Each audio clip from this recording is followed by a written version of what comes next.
Hi, everybody. This is Marc Lawrence along with Andy Iskoe from TheLogicalApproach.com, our good friend, legendary handicapper Jim Feist in Las Vegas, and our producer Greg DePalma from Prime Sports Network. And we're presenting our Against the Spread podcast Super Bowl edition live for anybody that's watching the show and would like to join in on the show. You can do so simply on our Playbook Experts YouTube channel. Simply click on the live button, which you probably are on right now, and hit the chat box. Drop us a message in the chat box, and we'll be glad to answer any questions or comments you might have on the show for this special edition Super Bowl Live podcast.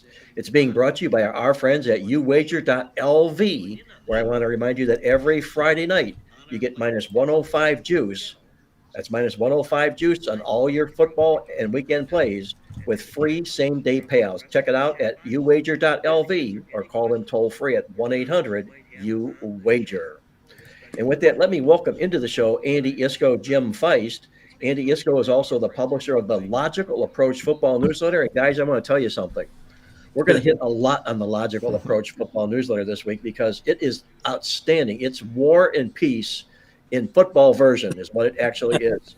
If anything you need to know about the Super Bowl, it's inside Andy's Logical Approach Football Newsletter. He'll be sharing bits and tidbits with us from that particular newsletter. It's 18,000 words, guys. That's how jam-packed it is. It's really fantastic, okay? If you need to get a hold of Andy, you can reach him at the Logical Approach, Post Office Box 20405. That's in Las Vegas, Nevada, 89112. Or you can drop him a call. The number is 702-898-9802. Visit the website at thelogicalapproach.com. I also want to Mark, before you continue, we may as well get it out of the way. Yeah. Last year, I think on one of our podcasts, I don't think we were doing it live for the Super Bowl, but I did say if anyone wanted to receive a copy of it, a complimentary copy of it, to send me an email. And I've gotten a couple of requests already from people from last year that I'm going to be taking care of this afternoon. But rather than go through the regular mails and everything, or even the website because it's difficult to navigate, just send me a request at the email. Say you heard it on the Marc Lawrence podcast, and the email address logical7, the numeral 7, LOGICAL7 at cox.net. Logical7 at cox.net. And we'll just reply to your request with an attachment of the I'm PDF sure file. Andy will take care of you for doing just that. Also, I want to remind our listeners and our viewers to this live podcast to click on the like button down below. You'll find the like button down below, and it will help us become a subscriber to the Playbook Experts YouTube channel. We'll keep you in touch with everything it is that we do here involved with the Playbook Experts YouTube channel. And with that, I'm going to welcome in Jim Feist from Las Vegas, the legendary handicapper Jim Feist. Jim and I go back a long, long way. I mean, we were back in the business before the business was probably even officially underway, Jim. It's been that long. But I'm thrilled having you on board with us here. And how was your week going, getting ready for this Super Bowl week? I know it's got to be hectic. It's been hectic. I've had some personal issues with some friends that were ill. Andy and I, who live here, have some issues with the rain. We had a lot of rain, and but it's been interesting. You know, I made up my mind right away how I was going to approach this Super Bowl, because not all Super Bowls are super profitable if you just look at the spread and the total. But right now, because of all the propositions that you can do and all the quarters and the halves and the second halves and all the in betting, there can be a lot of profit as well, but you have to manipulate around that. And I'll talk in the show here about some of that also. But it's been a good week, listening to a lot of podcasts, watched a lot of shows. I was invited to go down to Radio Row, but I declined. I've done a lot of them, and they're kind of chaotic. They're a lot of fun, but I declined to go this year. Well, let me tell you, it's just too far away. Usually I have to fly to another city. Yeah, from where you live, it is for sure. You got to take a helicopter over there to get in there. I'm a big listener of the NFL channel on Sirius Channel 88. I listen to it religiously. I know all the hosts, the programs, and so forth and whatnot. And I have to say this. It's Super Bowl week. I'm tuned to the NFL.com Channel 88 network all week long, and I couldn't make it all through the week. It was absolutely unbelievably horrible. And when I'm saying horrible, I'm talking from the standpoint that if you, Jim Feist, had made it to Radio Row and been brought on, you would have been one of the rare guys that would have been on that show that was not there promoting a product. Everybody who they brought on as a guest was promoting and pushing a product. No kidding. It was unbelievable and unbelievable. You couldn't, you had to sort through the weeds to listen to whatever content was being said. And I quit listening to it this particular week, but were they regular guests, Mark? No, they weren't regular guests. They were walk-on people. Kurt Warner pushing that. Okay. Former football players, Jake Plummer pushing mushrooms. Really? Seriously, it was unbelievable. It was really, really hard to listen to because you like to glean it and you like to pick up some information, which you always do. It would be nice to that channel. You always do, and in fact. One nice piece of information I picked up, I'll share with you guys early on here right now, is the fact that until the San Francisco 49ers acquired Chris McCaffrey, Kyle Shanahan had a losing record in his NFL career.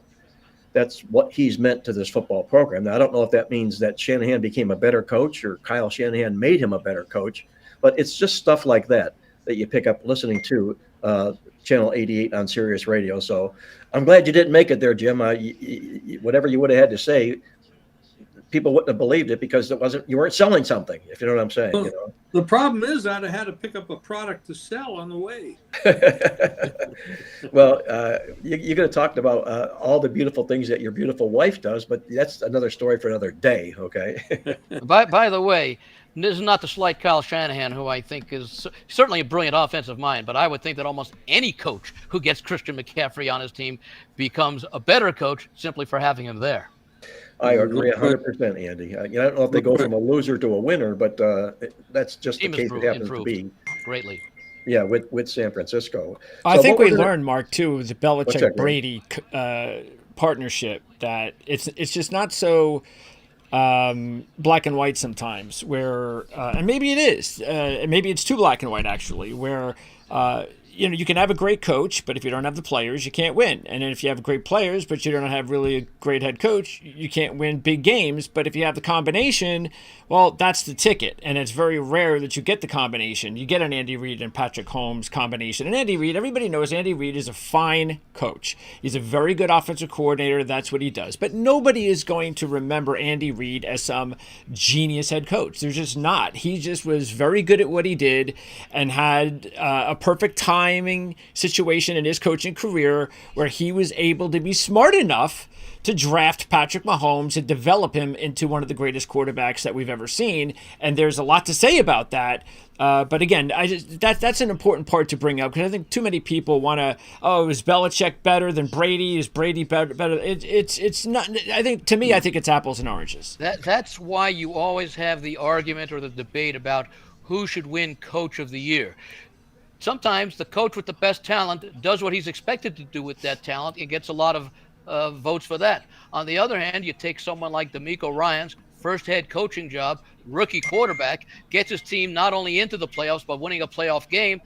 And normally the way that I think it's a tough decision, but I would like to go with the coach who not just does more with less, but does much more than most of the other teams have done with even less talent than those other teams have. So the coaching is important, coaching quarterback, and with all due respect to Bill Belichick, and that's why I wouldn't be surprised if he comes back. In fact, I wouldn't be surprised if Andy Reid, especially if he wins, although it might actually be more if he loses this game, because I think he would certainly want to come back to be the first coach to have an opportunity, or not to have an opportunity, but successfully win 3 Super Bowls in a row. But I would think that with what we've heard about Belichick wanting to beat Don Shula's all-time record for victories, which would probably take 2, maybe 3 seasons with a really good team, maybe why he might be thinking that Andy Reid might very well retire. That would be a perfect situation for Bill Belichick to take over not only a Super Bowl contender, but a 2 or 3-time Super Bowl winning team. Well, sometimes things happen, guys, for reasons that they weren't meant to happen. And as we're talking about Andy Reid, and we'll be getting into Andy and Patrick Mahomes in just a little bit when we break down the value of coaches and quarterbacks in Super Bowl games. But I had shared this, I believe, in our Playbook Super Bowl Guide newsletter, or if not, in the Coffee Club, one place or another. But the way that the Kansas City Chiefs came about Patrick Mahomes was really, really rather bizarre. They had a scout who is now the general manager of the team, and he was scouting Texas Tech. He was scouting an offensive lineman, and he caught Patrick Mahomes while he was watching the offensive lineman, and his jaw just dropped. And Andy Reid said to him, "What are you doing?" He says, "I'm looking at the next quarterback for the Kansas City Chiefs." That's who he was. Nobody, he wasn't even on the radar list. But Kansas City made the moves. They convinced Andy Reid to draft this quarterback. They moved up in the draft to do just that, and the rest is all history right now. We're talking about a generational quarterback in Patrick Mahomes and a scout who became a general manager.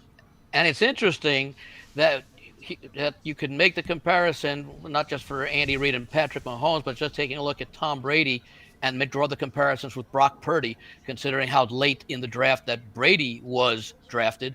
And really, he was drafted high, Mahomes, but not as high as a lot of people today would go back and say, well, he was obviously the best quarterback to come out of that draft class. And we're not talking 2-3 years. We're talking half a decade or so right now. And Brock Purdy there's already examples that you don't have to be a number 1 or number 2 pick overall to have an outstanding career. Now, of course, Purdy's very, very young. He's only in not even his second full season, but there are precedents for someone coming from basically out of nowhere and having outstanding careers. And Brady and Mahomes right now are perfect examples. I think there have been 2 quarterbacks that made the Super Bowl that were never drafted. I just would throw that note in there. I'm sorry, go ahead. It is a team game. I mean, when you pick best player of the year, the offensive rookie, I mean, it's a team game. You got to have an offensive line. You got to have a good coach. You got to have receivers that can catch the ball. I mean, half the year, Mahomes had receivers that dropped more passes than caught more passes. So, I mean, it's to pick individuals out of situations like this is crazy. And as far as matching players up with coaches, it's a marriage. You got to have a good marriage between all of those people. And we can pick this game apart item by item, but it's not going to be one player that wins it. It's going to be a combination of players. That's a good point, Jim. It will be a team effort by the team that wins the football game. There'll be not one dominant player in the game. With that, I'm going to bring in our producer of the show, Greg DePalma from Prime Sports Network. He does a fantastic job with all of our Against the Spread podcasts each and every week, our videos that he puts together for us. I'm going to ask Greg to anchor the show for us a little bit. I'm a little bit down under the weather here, losing my voice as we're talking. I want to save as much of it as I possibly can for later on in the show when we get into the nitty-gritty. So, Greg, I'm going to turn it over to you, and if you can set up what will be our first segment on this live Super Bowl podcast. All right. Since I have control, I decided I would like to talk about the New York Jets. So, no. Wait, let me reverse that. Greg suddenly left. I don't know what. Are they in the game? Yeah, even better for Mark. I would like to talk about my college 56 years and counting. So, actually, before we get started, I want to remind everybody about the chat, and that's where you can make your comments and have any questions for our panel. Adam Lastman has already started chatting. So has Rick White. So Adam has already made a prediction that the 49ers will win by 3. And Rick White, Northern California guy, and he says go Niners. So we got two Niners viewers, or at least that's the way they're going in this game. And by the way, you guys going to have predictions on this game later, or are you saving those predictions for your members? Well, for the people that are on the podcast here, exclusively for them, I'm going to have a pick. I don't know how Andy and Jim will feel, but I'll do the same. As an appreciation, I will share a pick as we close out the show in the podcast here. And one other quick note, I'd be remiss I didn't mention that Victor King cannot join us on the show. He's under the weather. He's took a trip to the dentist, and it didn't come out well for Victor. And he's in a lot of pain right now as we're speaking. So hats off to Victor for the great job he did this year. He'll be back with us hopefully next week when we resume the Marc Lawrence Against the Spread podcast, when we get into the college and NBA basketball. Not to make light of the subject, but maybe you should check into those Kurt Warner mushrooms, if you know what I mean. What Victor's been going through for the past several months reminds me of that movie Splash. Did you ever see that movie Splash? the guy that was following and trying to make everybody believe that she was a mermaid.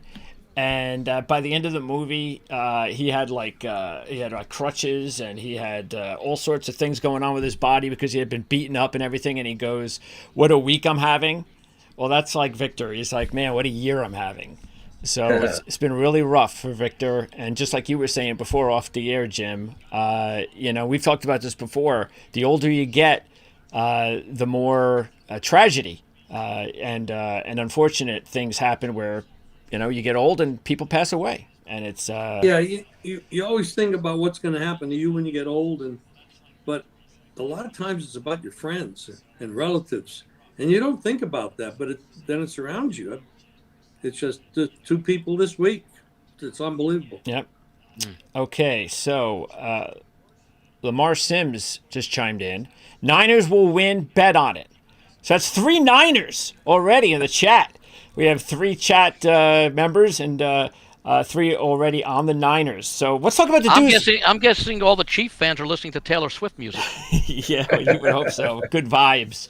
Let's talk about the do's and don'ts here as we start handicapping the Super Bowl. So I'm going to start with you, Jim. With all your years of experience covering Super Bowls, give us some do's and don'ts that you think are real important in this big matchup. Well, first of all, I'm not going to try to be a killjoy here, but if this game were on a Sunday with 14 other games, very likely I wouldn't even bet the game, because there's lots of reasons you could make for either side to win it. So when you get right down to it, this is like New Year's Eve in sports betting.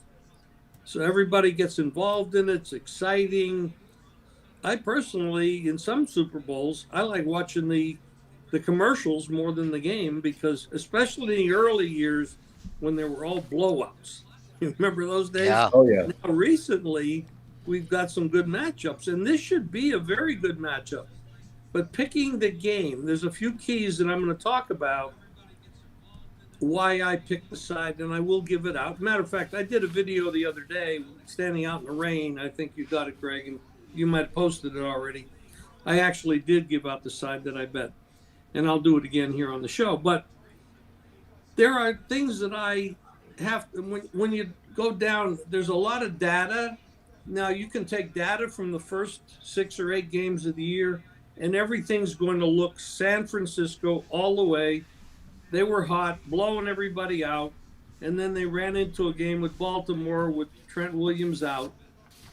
And a couple games after that, when Trent Williams was out, and they didn't look so good. But they did miss a field goal in Cleveland. They should have won that game, but they missed the field goal, lost it. But in any case, when you look at the first half of the season, when Kansas City just had nothing going for them offensively, they didn't look so good. Now it's flipped around. We've seen some regression on one side, and we've seen some progress in the other side. But just as a nutshell to close off this little segment, the best roster on the field Sunday will be San Francisco. I agree 100%, 100%, Greg, Jim. They are the more talented football team when you check all the boxes of the individuals. But maybe the key players at certain positions, they may not hold that edge. But I agree with you. I think San Francisco comes into this game as the more talented football team. I was going to mention, and Jim sort of said it, it's just another football game. And the vast majority of recreational and professional bettors will be making their wagers and making their money in this game on the literally, I was going to say hundreds of props, but with what's available offshore and around the world, thousands of props in the game where you can find a lot of edges. Because remember, you as the bettor, as the handicapper, have plenty of time to go over each and every one of the props that you might show an interest in. Whereas the lines makers, they can't spend 2 hours analyzing a single prop from all different angles. They have to put it up. I mean, they do some work and they base a lot on what they've priced that type of prop in the past. But It's kind of like the bookmaker's edge has always been the 11 to 10. The bettor's edge is always been their selectivity. They don't have to play everything out there. They don't have to play every game, every prop. So just remember, this is just one game, and there are many ways to attack this game. And especially in recent years with the advent of technology and mobile apps and everything, now you can even get involved in in-game wagering. There are many games where I will not have an opinion or a wager on before the game starts. I'll see how the game develops, and depending upon which way that game is going, it may present some opportunities to get in there in the middle of the first quarter or the start of the third quarter or something along those lines. In the vein of what you just mentioned, Andy, I can go back for the longest time and remember the Super Bowl being just one game. So many people would get caught up in it because it was the game.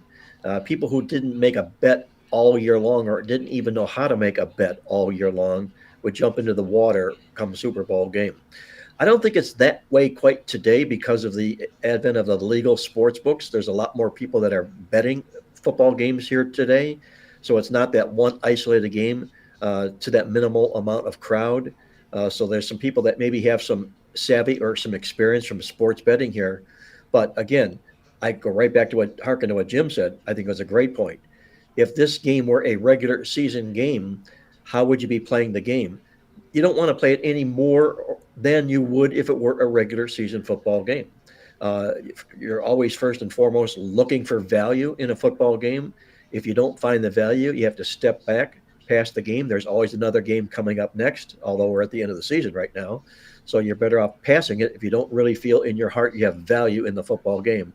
Those are some of the do's and the don'ts that I have.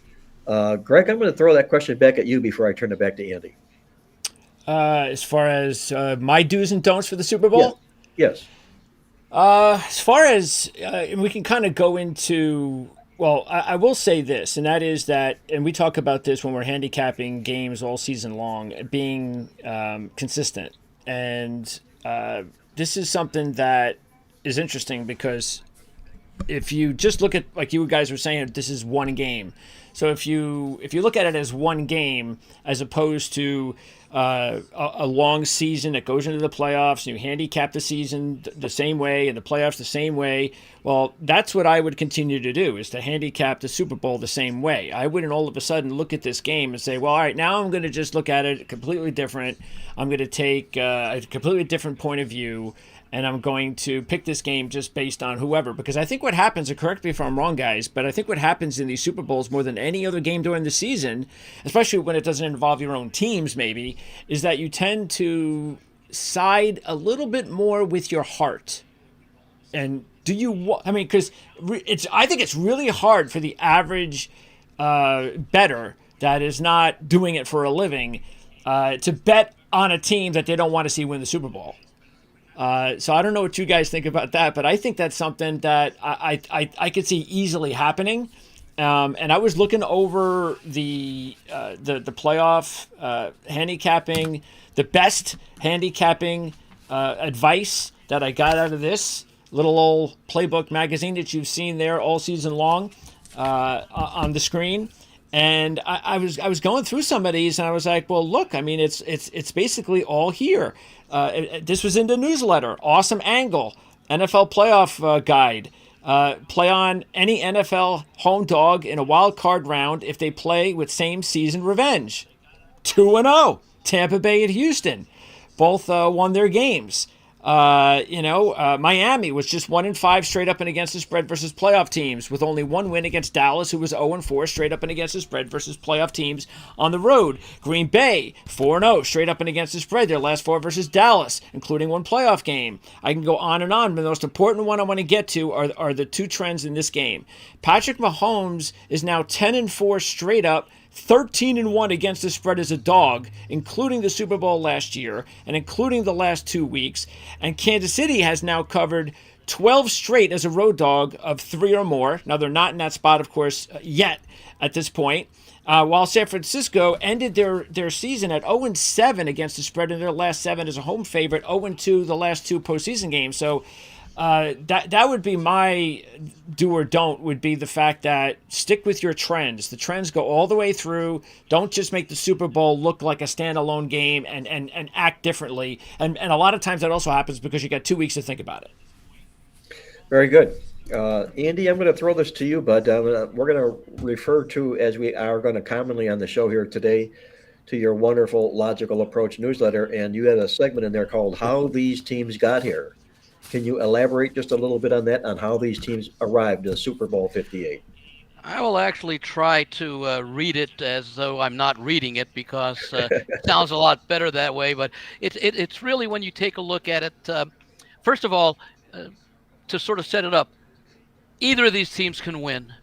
There's a sense of finality for every playoff game, because for every playoff game, one team's season is over and the other team's season advances until you get to the Super Bowl, because it's final for both teams. The winner wins the Super Bowl trophy. The loser gets to play the what-if game. What did we do wrong? What can we do better? Now, both of these teams have faced true must-win games. A must-win game is basically, if you don't win it, your season's over. Now, it's not like what they call must-win games during the regular season, where they are important to win games, crucial games perhaps, but these are literally must-win games. Now, as a number 3 seed, Kansas City has already won 3 of those games, the wild card round and then the following 2 games on the road. San Francisco, as a number 1 seed, has only had to play 2, and they've won both of those games, and they did so coming from behind, which is a nice test that Kansas City really doesn't have to pass, because they've shown it in the past that they can play with the lead or play from behind. But as far as how they get here, San Francisco, as I mentioned, the number 1 seed in the NFC, to reach the Super Bowl, needed just 2 wins. Both were at home. Both required the 49ers to come from behind to defeat Green Bay and then to defeat Detroit. Both of those ended up being 3-point wins. And of course, as Greg pointed out, San Francisco did not cover in each game. They might have pushed in the second game if Detroit's final score down by 10 was a field goal rather than a touchdown. That would have made it 34-27 instead of 34-31, which is what it turned out to be. They failed to cover, as I mentioned, both of those games, and they were laying 10.5 to the Packers, 7.5 to the Lions. In that game, the 49ers trailed 24-7 at halftime, but eventually were covering the game with that 10-point lead late until Detroit got that score. And it's interesting to mention that it was Kansas City in the Super Bowl that they played, Super Bowl 54. They were down 20-10 in the fourth quarter. In fact, that's one of the selling points that Shanahan can do for his team, by the way, because he can basically say, hey, in that Super Bowl, you outplayed the Kansas City Chiefs for 55 minutes in that game. And it just took a little bit more of an effort. And, of course, you were going against an outstanding quarterback to come from behind. Right. So that is a point that they can use to their benefit. And, of course, and we can get it a little bit later. Remember, back in that game, it was Shanahan's second season as coach. Jimmy Garoppolo was the quarterback. Deebo Samuel was a rookie. And Christian McCaffrey was a member of the Carolina Panthers. So it's a little different situation today. As far as Kansas City, they were the number 3 seed in the AFC, and they needed to win 3 games to reach the Super Bowl. The wild card win was relatively easy, as they defeated Miami for a second time this season, 26-7. If you recall, they played in Germany in midseason, and that was a 21-14 win for the Chiefs. Then, of course, Mahomes had never played a true postseason road game. I say a true postseason road game because the game in Tampa Bay against the Buccaneers was in Tampa. So not technically a road game because it was a neutral site for the Super Bowl, but it was still a road game on a field that the Buccaneers had played all year. And, of course, the Buccaneers won that game. So this was a first true playoff road game that they played in Buffalo. They won that game as a small underdog. And then the following week they upset, and I sort of put upset in quotes because, when you are as good as Kansas City and you're on the road and you finally passed your first test by winning, that was an upset to the extent that it was an upset by the line. A lot of people liked Kansas City in that game, both plus the points and more to the point to the money line. And then they defeated Baltimore on the road 17-10. And I got a bad sense at the very start of that game for Baltimore. If you recall, in the pregame show, they showed a clip of Mahomes in the locker room, rallying the team, screaming and everything, getting the team fired up. And then they showed, as the teams were about to enter the field, they showed the Baltimore Ravens stoically standing and they're about to exit the tunnel. Very bad body language. And I'm not taking anything away from Kansas City because they did win the game, but Baltimore may have lost it more than Kansas City won it. Although I will say, and we'll talk about it when we get to the props, because there's a couple of interesting props that the property who put it up could have been very creative and given the prop specific names for a couple of things that happened in that game. Instead, they just went with the straightforward words in that game. So since the win in Buffalo was the first true road playoff game for Kansas City since a divisional round game at Houston back in 2015. So most of their, in fact, all of their postseason games up until this year, except for that game in Tampa Bay, which again, not a home game, of course, but all the other games were home games. These were the first true road games in nearly, in basically 8 seasons for the Kansas City Chiefs, and they passed both tests. Interesting about that game, Andy, the last game against Baltimore. Baltimore was heavily bet by the biggest bettors that I know here and around the world. And they were all over Baltimore in that game. And they had the reasons. I didn't agree with them, but of course I respect them. So I had my bet on Kansas City, but it wasn't very long. It wasn't strong because of them.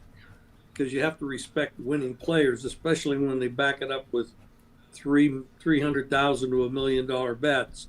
So, but in any case, they were totally wrong. And Monken came out with a game plan that no one understands, because the way you're supposed to attack Kansas City is the running game, and Baltimore is a very good running team, but they didn't run. I mean, they ran the first play, got 23 yards, and then they backed off, and the rest of the game was like 45 passes and 16 runs, and only 3 other times did they use a back to run the ball.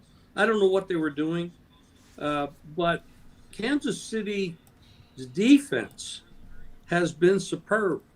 And that might be the key to this game, and we can talk about it later in our analysis. There's a difference. In the offseason, San Francisco lost their defensive coordinator, and he went down to Houston and became the head coach.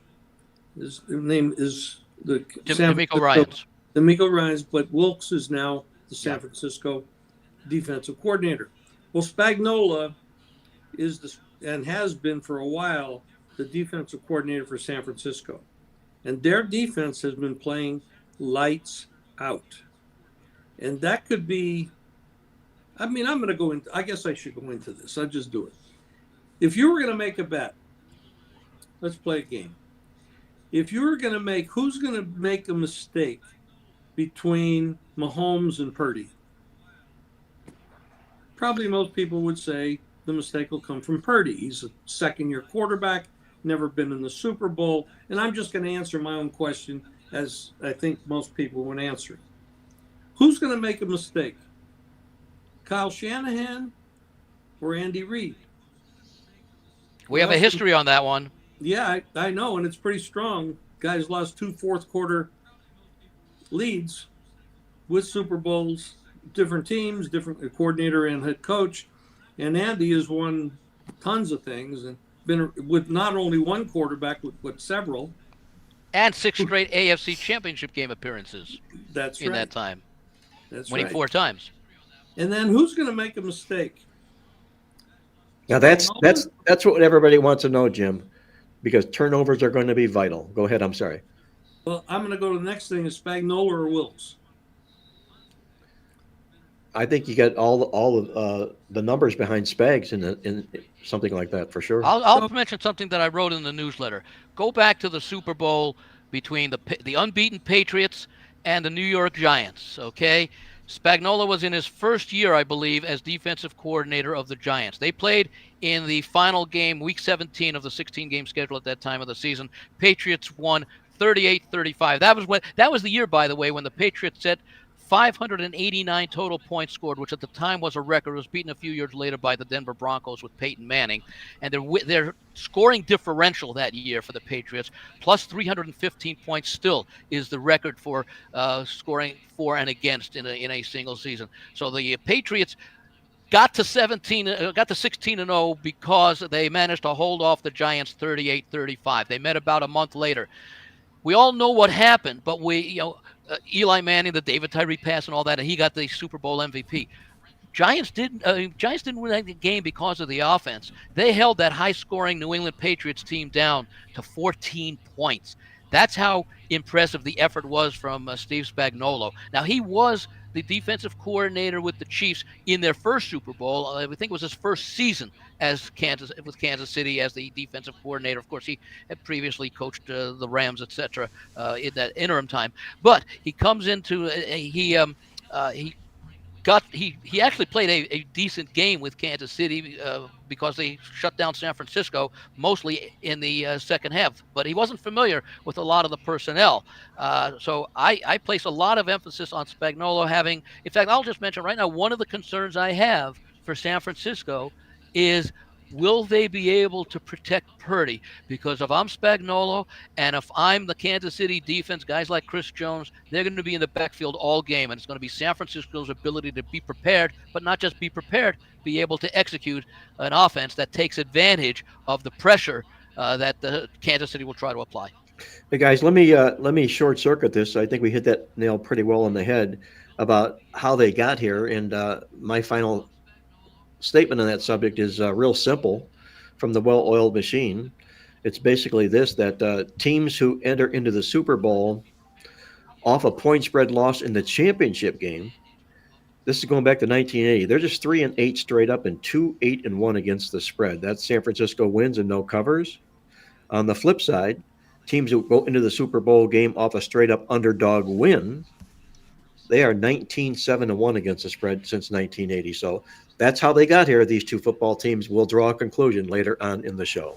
Isn't there something also, Mark, because I know you have all this data, about the team with the better record during the season absolutely not doing well? You don't want to have a better record, Jim. 1-15 against the spread. The last 16 teams that have had a better record in the Super Bowl. Wow. Yeah, so that did not apply last year because Philadelphia and Kansas City had the same record. It does apply this year. Exactly, but it does this year. And by the way, I think it's 2-15, going back to like 2003. One of the two wins was when the Patriots rallied against the Atlanta Falcons, who the Patriots had the better record, but they were on the losing end. And I think you have to go all the way back to, I think it was the 2003 season when the Raiders played Tampa Bay. Tampa Bay won that with a weaker record than the Raiders, but even there's an asterisk because John Gruden had just been coaching the Raiders for four years or so before he went to Tampa Bay. So that was his first year with Tampa Bay, and he knew basically, and they admitted afterwards, that they basically knew every play the Raiders were going to run. Yeah, there's some good and some ugly stats, obviously, that evolve around situations like that, especially pertaining in this particular football game. Greg, by the way, I was just going to say, Kansas City was 11-6, San Francisco 12-5. So San Francisco does come in with a better record this year. Beautiful. Yeah. Speaking of stats, and I want to we'll use that to move on to the next segment. But before we do, I do have to jump into our chat because Jeff has a question. Is the experience factor Kansas City? Basically, I think what he's trying to say is the experience factor for Kansas City a plus? And if so, what's the point value? Well, I think absolutely experience is a plus when it comes to handicapping big games, whether it's a Super Bowl or the NCAA tournament or World Series games. Experience matters a whole lot. And we check those boxes of experience. Again, the check box is here. Go to Kansas City, Andy Reid and Patrick Mahomes over Kyle Shanahan and Brock Purdy. Now, doesn't mean that Brock Purdy isn't going to end up in his career having gained from being in this football game, not pulls you up, but wins this game, and all of a sudden it's the notch that he needed to get his career going. But coming into the game, I think experience means a whole lot. In fact, I think it's the number one vital statistic. I was going to ask you, Mark, along those lines. San Francisco also has some pretty decent playoff experience. not nearly as much as success, although they have all those NFC Championship game appearances. I look at it as, yes, experience is very important, but I think it's not as significant of an edge as if they were going against a team that maybe had been in the playoffs maybe 1 year before this year, and they were still very limited. Kansas City right now has more experience than any team playing currently any of the 32 teams, but it's assigning a point value to it is hard to say, simply because, as I mentioned before, both of these teams, including the less experienced San Francisco team, already won 2 games and came very close to losing 2 games when their season was over. So, yeah, they are at a disadvantage, but at least they've passed a number of tests. So it's a question of how much, people put like 1 point of value or 2 points of value. I've always had a question with, or an issue with how many points you put on a specific proposition or situation. You don't score points in 1s and 2s in football like you do in basketball and other such sports. You scores in 3s and 6s, and so maybe sometimes is it worth the difference between a field goal and a touchdown? Let's talk about why the favorite are the Patriots, or not the Niners. The Niners. I don't think the Patriots are playing this week, but in the beginning of the year, August, July, and I'm one of these guys that made a pretty good bet on the Niners to win it all. Got a nice price. I'm still sitting with a ticket on the Niners to win it all. So, what do people do that have the Niners to win it all and they're starting to question their bet? They come in and the bookmakers have a lot of liability on the Niners winning it all. So what do they have to do? They got to put up a number that attracts some money on the other side. That's why I believe the Niners originated as the favorite in this game. And I say originated because I'm not too sure it won't go the other way, at least down to a pick 'em before kickoff. It did last year with the Eagles and Chiefs. That's right. Eagles opened a small favorite, closed the point half dog. The books have a tremendous liability on San Francisco winning this Super Bowl. So Jim, that's a great point you brought out, and it's a question I'm asked often, or have been asked often, is why is San Francisco favored in a game like this? And my answer was, and I think I like your answer better, is that for the longest time all season long, when they did put out early Super Bowl lines, obviously they didn't know who was playing, but they based them on the conferences, the NFC against the AFC. And it was thought that the NFC was a stronger conference, so the NFC ended up being a 2 or 2.5 point favorite. Now, I don't know if they take enough money, Andy, in games like that to sway this particular line, but like Jim says, there's a lot of liability right now in San Francisco. Yeah, I don't know how much they write, and I think that was also perhaps part of the justification, because that liability that Jim talks about has really existed all season. I'm not so sure that the NFC before the season was the stronger conference, especially when you take a look at who the main contenders were in the NFC. It was basically San Francisco, Philadelphia, and Dallas. In the AFC, you had Kansas City, you had Cincinnati, you had Buffalo. Some people thought that there were a couple of other teams that were highly up there, like maybe a Pittsburgh or even a Cleveland, based upon what they brought into the season. Detroit was a team on the rise, but I personally, if I were just going to do power ratings on this game, I would have actually had the game either pick 'em or Kansas City a 1 point favorite. Well, it's like we mentioned before, Billy Walters was in Las Vegas and visited Radio Row and let it be known that he bet on Kansas City in this football game. And when asked why, he said he made Kansas City, I think either a 2 or a 3 point favorite in the football game. So said the line was 4 points off by his numbers. By his numbers, exactly. Right. Knuckles, this is, again, someone from the chat, P. Knuckles P. And I think he's referencing the San Francisco comeback. This game is the poster child for in-game betting. And that's really interesting, of course, because I had a bet on Detroit in the money line, and they had the big lead. And that's something that I think some average gamblers out there don't take enough advantage of, is realizing that if you have a bet like that, and now it's halftime, or you're in the second quarter, and it's a big number, especially if it's halftime, you really need to hedge that bet. And by the way, I was go ahead. I just wanted to mention that, by the way, apropos of what we were just saying with the point spread, it's hard to see. I mean, I understand the reason for San Francisco being favored, but the thought there is that the way Kansas City has answered those questions by winning at this price range on the road, 2 straight games against 2 of the other leading contenders in the AFC, the books have to believe, and it hasn't happened yet. It happened a little bit.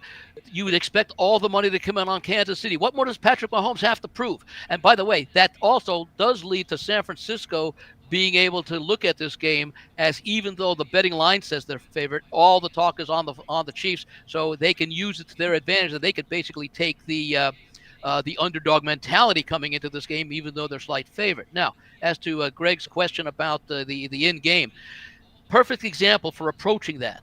You look at what the point spread is, what the line is for, will either team have a lead of X points? What will the biggest lead in the game be?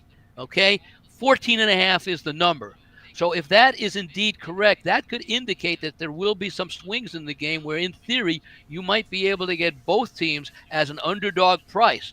Unless you believe it's going to be a blowout, and 14.5 will look like a very small lead, and most people don't expect it. But a lot of these props, for example, that look like, gee, there's no way it can happen. It's the 2 best teams in the league, 14.5 point. Well, the odds makers, they know what they're doing when they put up a line like that, and it's pretty similar to situations where will a team have 3 unanswered scores?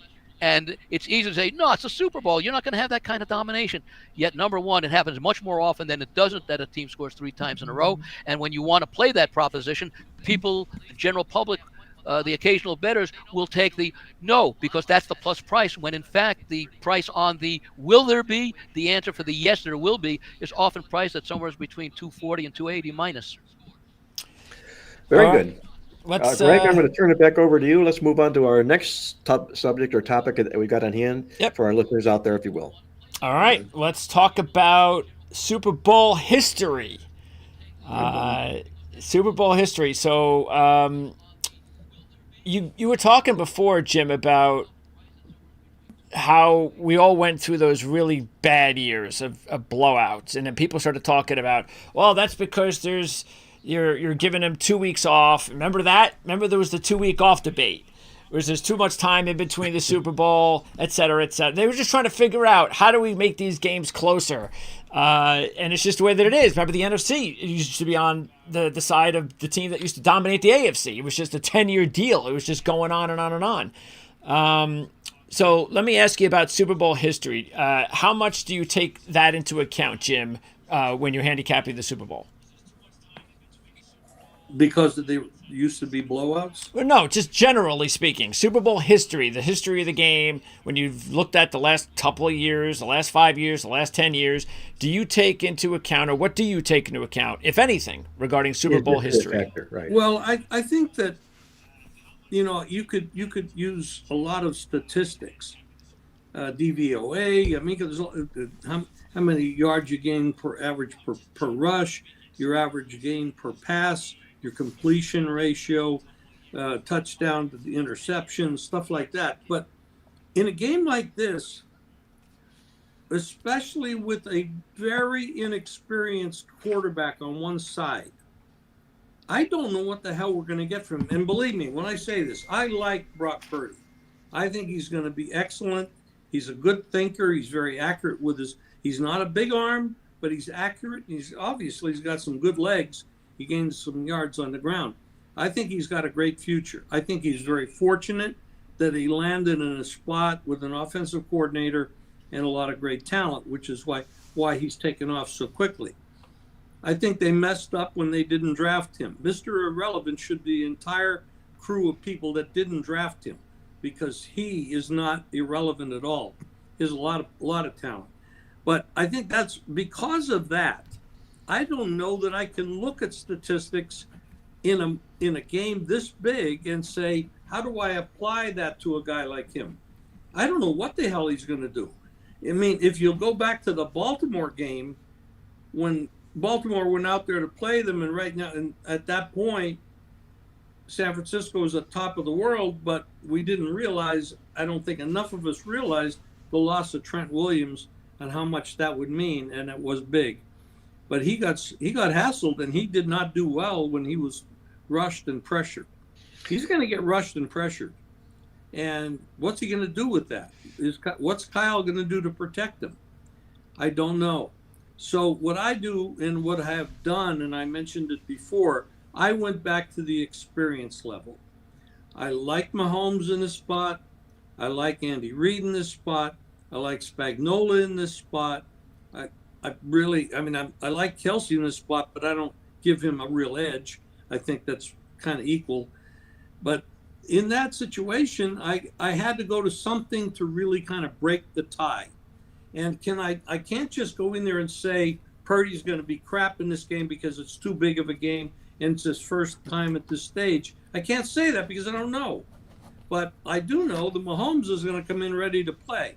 So with Mahomes having an edge, Andy having an edge, Spagnuolo having an edge, I'm going with that.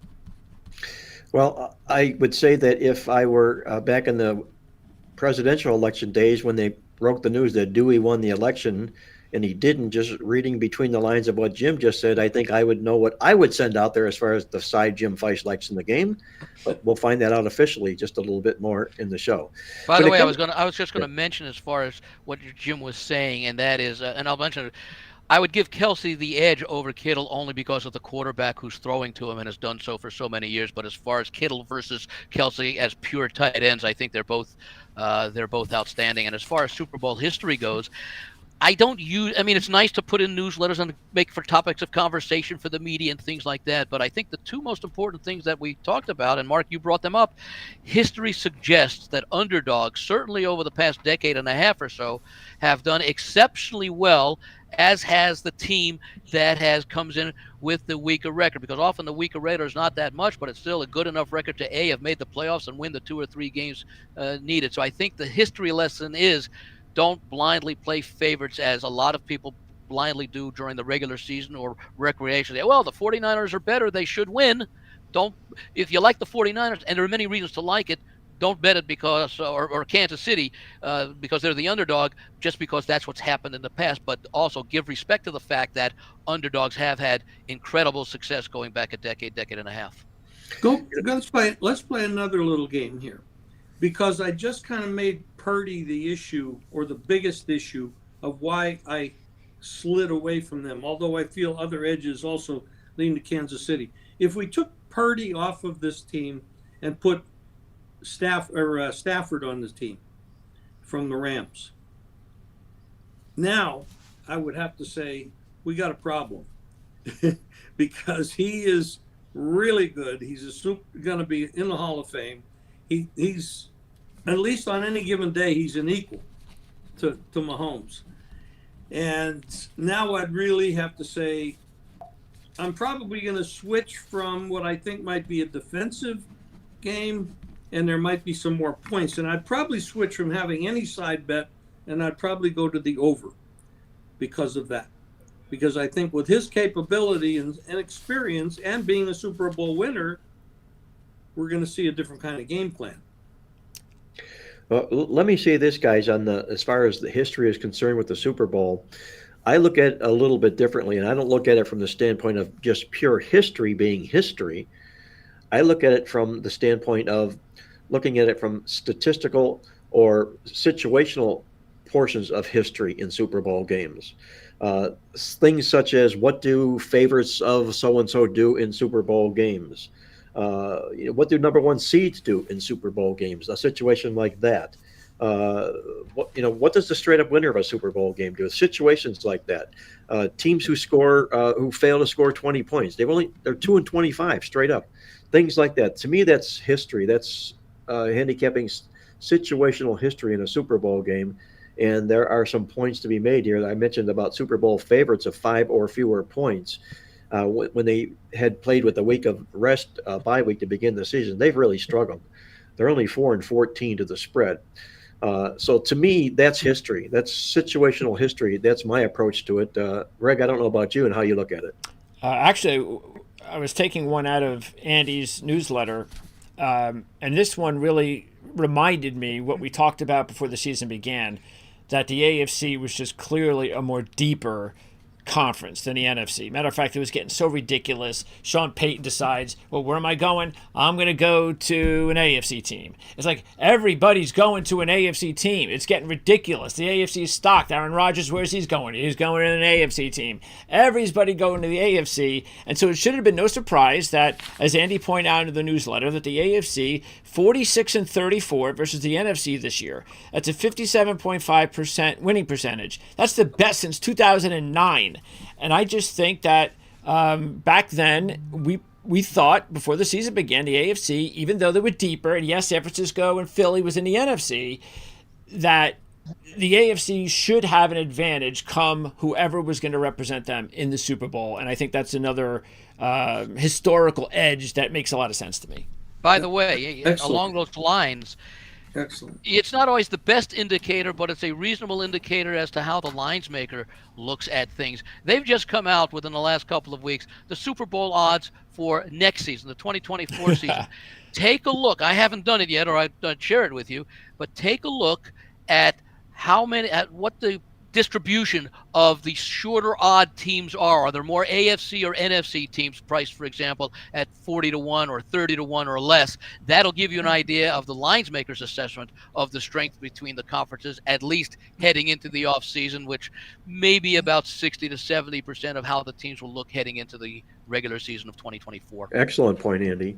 That's really good. Let me close this segment out here, Andy. I'm going to throw this one right back to you as well.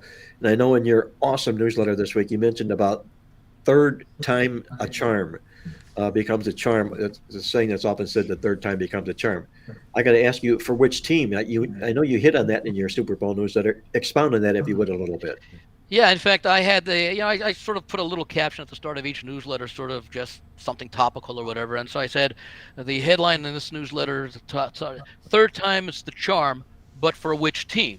Right. And by that I meant the San Francisco 49ers have won 5 Super Bowls. Their last win was in 1994 when they beat up on the then San Diego Chargers. So it's been nearly 30 years since they won that 5th Super Bowl. In that time, they've had 2 opportunities. The one was the Harbaugh Bowl back about a decade or so ago with brother John beating brother Jim when Jim was the 49ers coach. John was still at Baltimore. And, of course, that's the one where the lights went out and they had the fiasco at the start of the third quarter. The second time was, of course, in Super Bowl 54 when the 49ers lost to the Kansas City Chiefs. So this is their third opportunity, and maybe appropriately it'd be almost 3 full decades since they won that last Super Bowl, that they may be the one for whom the third's the charm. At the same time, it's a little bit easier. Third time's the charm for Kansas City because a third win here would be the third win for the Andy Reid, Pat Mahomes combination, and it would also be Kansas City's, I think, 4th Super Bowl win overall, dating back to their win over the Vikings in number 4. One more quickie, Andy, before we get out of this segment here. You mentioned absolutely incredible Super Bowl facts. Would you share some of those with us? I think one of them was the one that we talked about as far as the record of those teams that you sort of pointed out first. And I'm trying to locate it here. If you'll give me just a half a moment or so to do it. But there are a lot of things that I look at. Just in fact, I call it some absolutely amazing Super Bowl facts. It's worth noting that I mentioned the one about the team with the weaker record and the fact that the team with the weaker record has something gone like 15 or 16-2 against the spread over the last since I think the start of the millennium. Actually, Andy, you had it at 6. The team with the weaker record was 11-6 straight up, and 15-2 against the spread since 2002. Right, and that's the one where we had the exceptions about the New England win over Atlanta, right, and the other one with the Gruden factor. In the last 17 games, you'd have to go back prior to the Tampa Bay win, which was the last time that prior to that situation. You have to go back to 1994 when the 13-3 San Francisco 49ers defeated the 11-5 San Diego in that Super Bowl. So it's been a long time. And I do indicate that, sadly, this factor did not apply last season, but it does this season. I think that was the one that I was really taking a look at as far as illustrating just how important it is or how significant it may be that the team with the weaker record, and you might also think that from that standpoint, they could also play that underdog factor regardless of the point spread. I will point out also that we've had a lot of, by the way, third time's the charm also. This could be the third straight year that the Super Bowl's been decided by exactly 3 points. So keep that in mind when you take a look at the pricing on will the game be decided by exactly 3 points. It's about plus 4.5 to plus 5 to 1 for something that's happened about 1/3 of all Super Bowls going back to the start of the millennium. But that the underdog, the weaker record does give the underdog mentality because of the fact that we're not supposed to be, we're not as good as the team that had the better record. I will point out that if you do take a look at the schedules, San Francisco actually played a greater number of games against quality teams. And I define a quality team in the NFL as any team that wins at least 10 games in the regular season. Now, of course, you can also argue, well, yeah, they beat 9-8 Green Bay and 12-5 Detroit. San Francisco did, as opposed to Baltimore beating Baltimore, Buffalo, and Miami, each 10-win teams, losing to Kansas City. Yeah, and another one you had, Andy, was and even though you might not think it'll matter in this one, was that point spreads not mattering in the Super Bowl for 12 straight years and 15 of the last 16, meaning that if you win the game, you're covering the game. The only exception happened 2 years ago when Cincinnati was favored by 3.5 or 4, and the Rams were favored by 3.5 or 4, and I think the final score was 23-20. So the underdog Bengals cashed in that one, which is the only time that's happened, I think we said, since 2009. All right, guys, with that, let's hand it back over to Greg. And I want to remind everybody that's listening out there, thanks for joining us on the show. We greatly appreciate it, and we appreciate it even more if you click the like button at the bottom of the page here. That would mean a lot to us, and it'll also keep you in the loop about what we're doing here on Marc Lawrence Against the Spread. Greg, if you would, our next segment, if you will. Yeah, and also want to remind everybody that this segment is brought to you by uwager.lv, featuring monthly 5% rebates and free same-day payouts.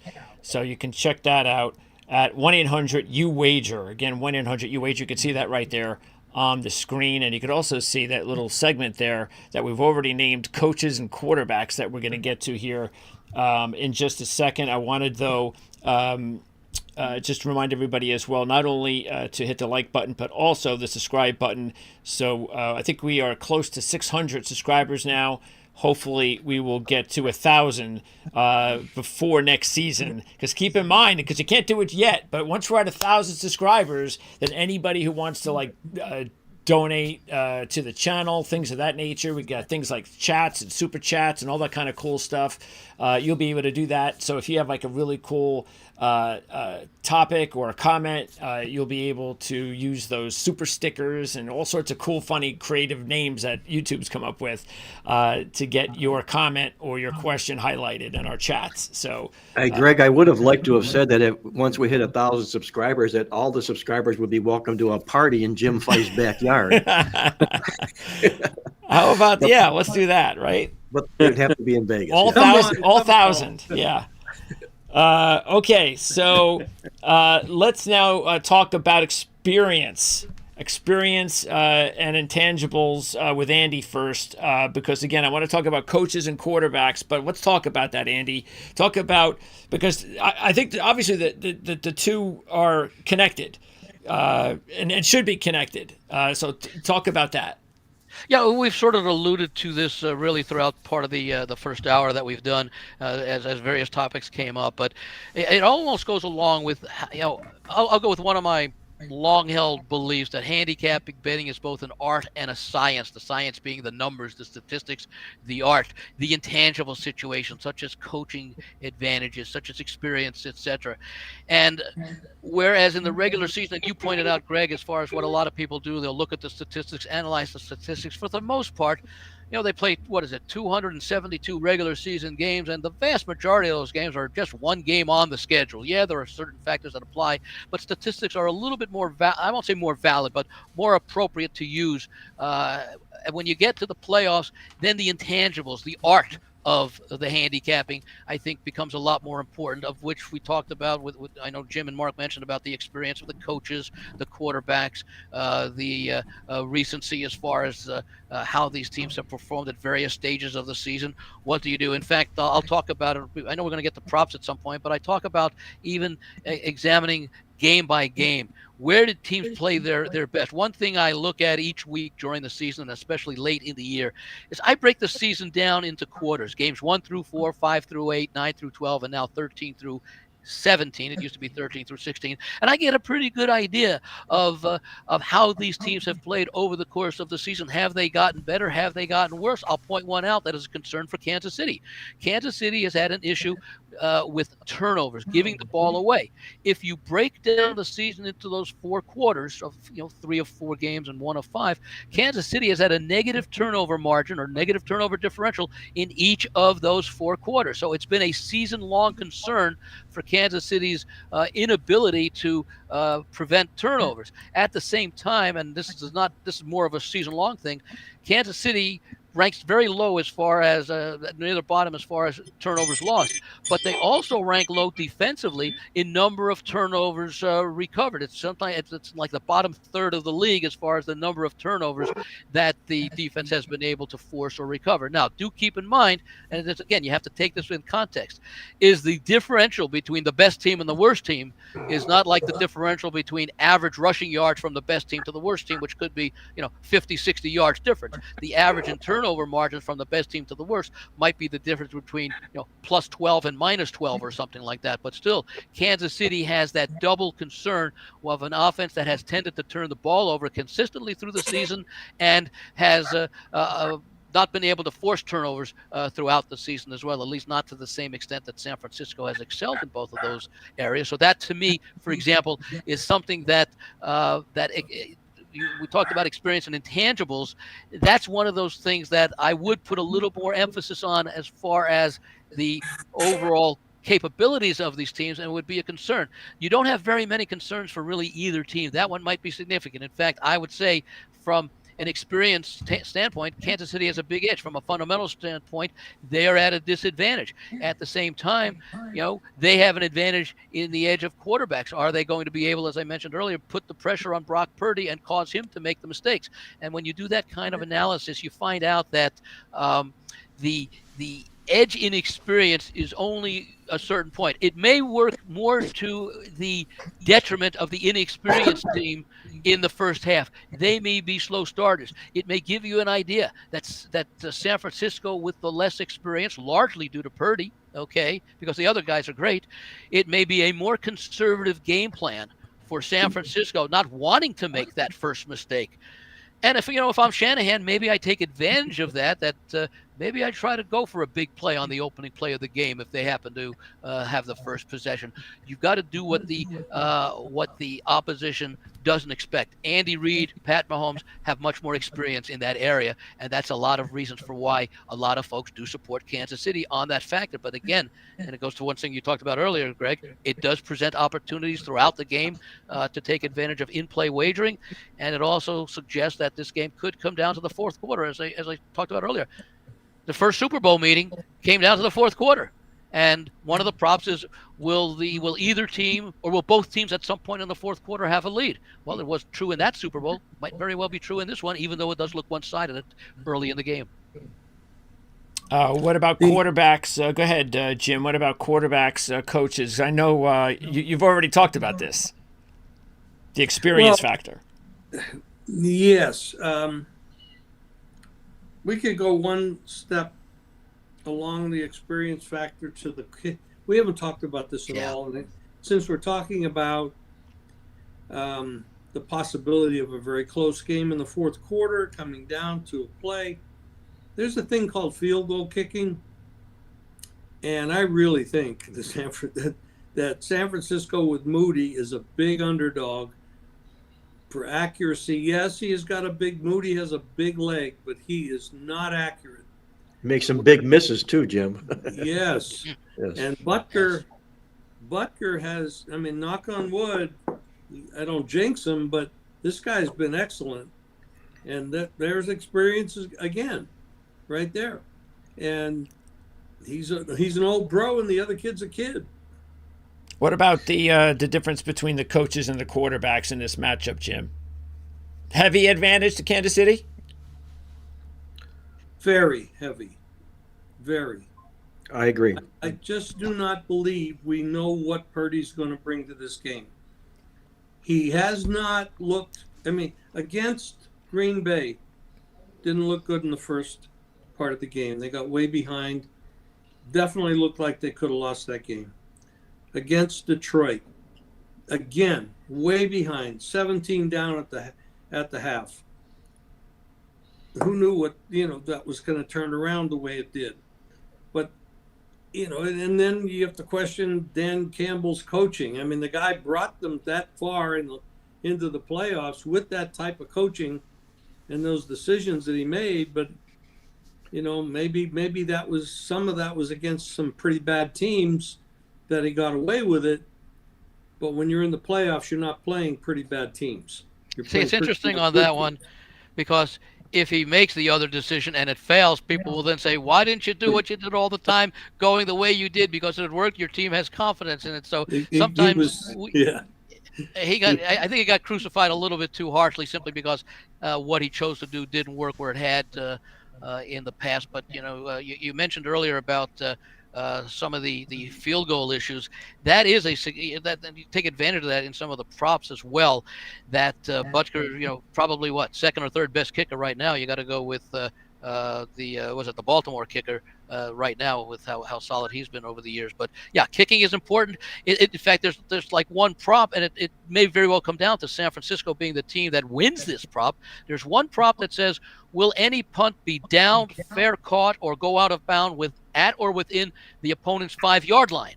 Well, if you're let's say if you're Kansas City and you're on the San Francisco 40, that would be like a 57, 58-yard field goal. You probably try it with a guy like Butker. If it's the other way around with a guy like Moody and the 49ers are on the Kansas City 40-yard line, maybe you do try a punt, because maybe you say the odds of pinning Kansas City back, depending upon the situation, time in the game, etc., is better than risking a long field goal that if you miss, and it's a higher probability that Moody would miss such a field goal than Butker would, you then give Kansas City great field position. Hey guys, let me do this. I'm going to reel this subject in here because we've got about 50 minutes left in our live podcast, and we've got a lot to cover coming up here. Just in closing, I want to say this about the quarterbacks and the coaches, if I may.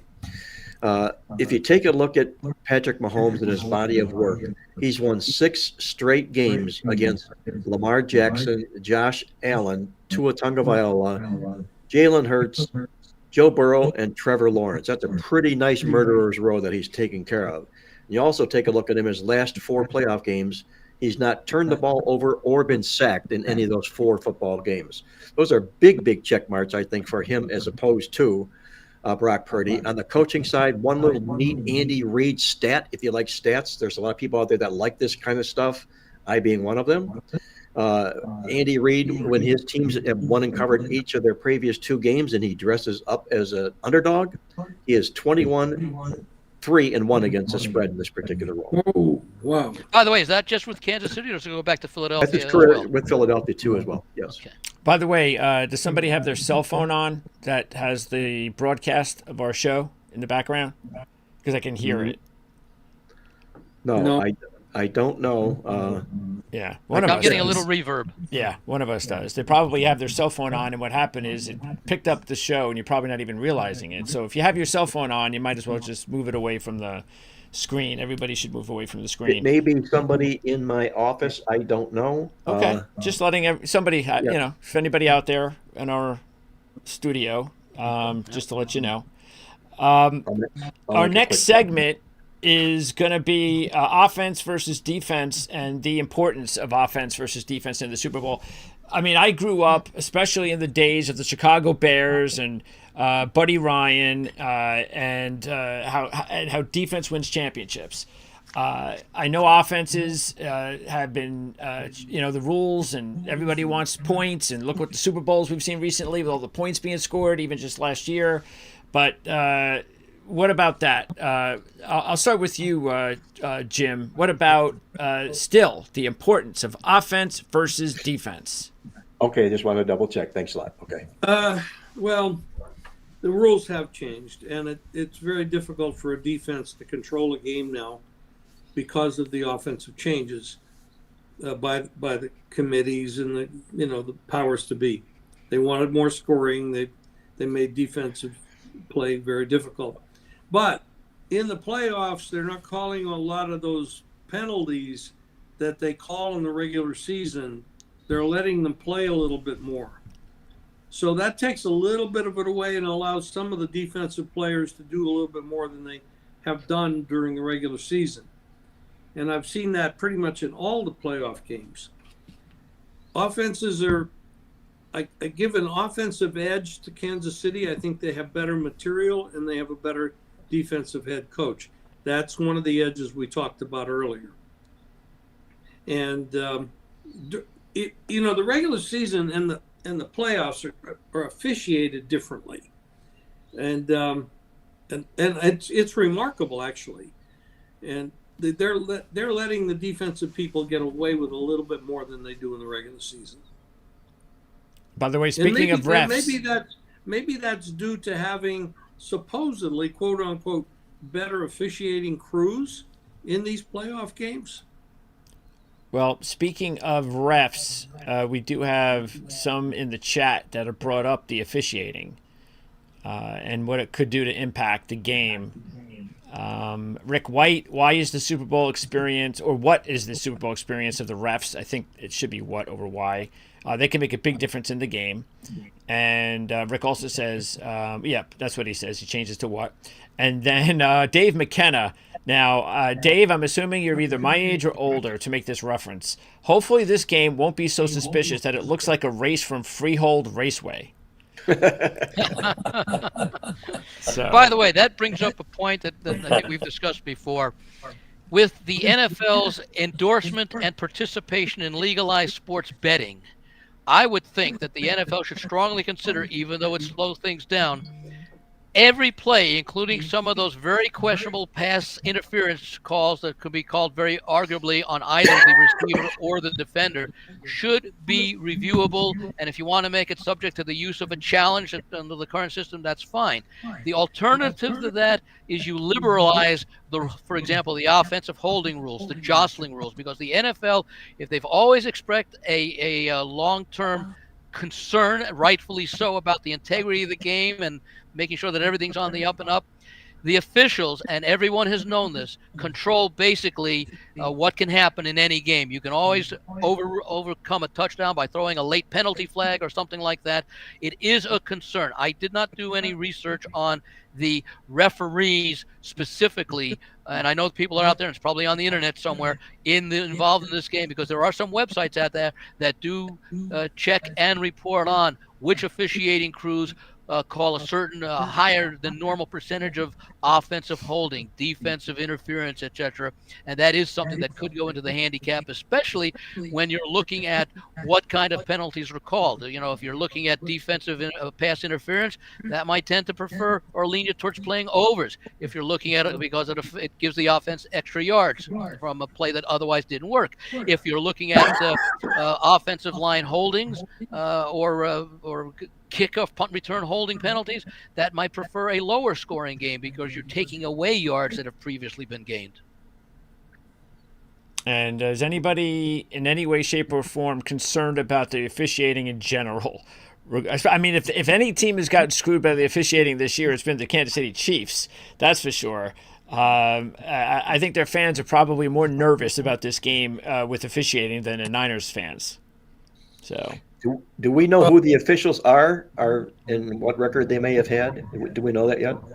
Yeah, we should know. Announced. I don't have it in front of me, but I know it was announced, I think, within days after the conference championship game. In fact, I think it may have even been announced before them. The conference championship games were played. All right.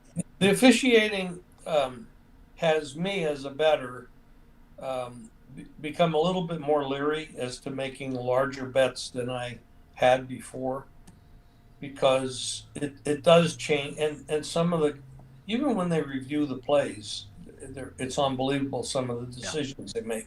So some of my betting has No, all of my betting has been reduced because I don't always trust that the decisions are made efficiently, effectively.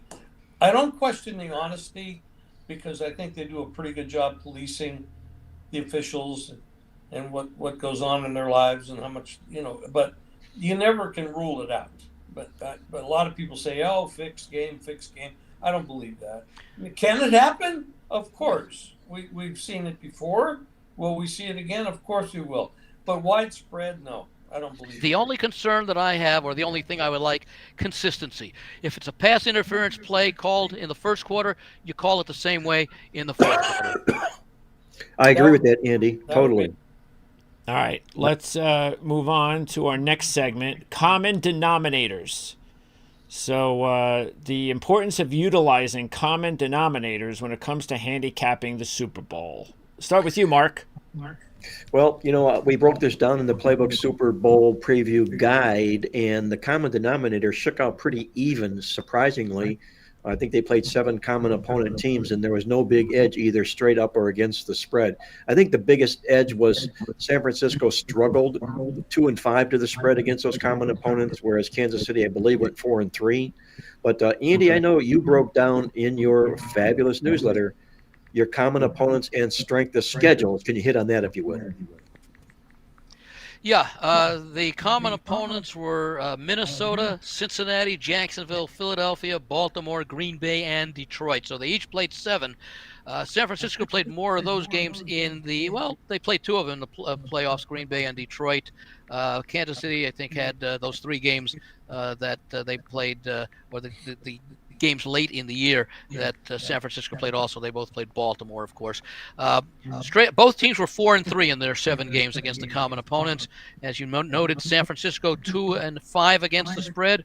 Kansas City 4-3, so a 2-game difference there. What's interesting is the contrast in the totals results. San Francisco's 7 games against the same opponents, 4-3 to the over. Kansas City 6-1 to the under. So Kansas City against the same opponent. So that there's again, maybe that's the old offense-defense comparison that you want to make. In fact, San Francisco's average margin was plus 3.8, 26.7 to 22.9 as the score goes. So that's basically 49.5, 50 points. Kansas City's significantly lower, 20.3 to 17.9. That's 2.4, basically 38 points per game. So that's an 11-point differential between the two. And it's a decent enough sample. I don't know statistically how significant it is based upon the mathematics behind it, but you're talking about 7 games out of 19 for San Francisco, and 20 for Kansas City. So it's more than a third of their games that are against common opponents. So I think that you can take a look at that. As far as the stats on the game, not huge difference between them. San Francisco was a little bit better offensively as far as yards per play gained on offense. Kansas City, not quite as of an edge when you look at defensive yards allowed per play. That was more to the edge of Kansas City, but San Francisco's offensive edge was greater, but not by a significant amount. So they both played well. They both had winning records. The difference was in the point spread, but keep again in mind, and in both of those games, and especially in San Francisco's case, they were laying huge numbers in many of those games that they won but did not cover. Very good. Like I said, common opponents really weren't a factor here. Sometimes they are, and even when they are, sometimes they can be skewed or misleading from the standpoint of what was the condition of the opponent when they played the game. Were they struggling? Were they a losing team? Did they improve in the second half of the season? Exactly.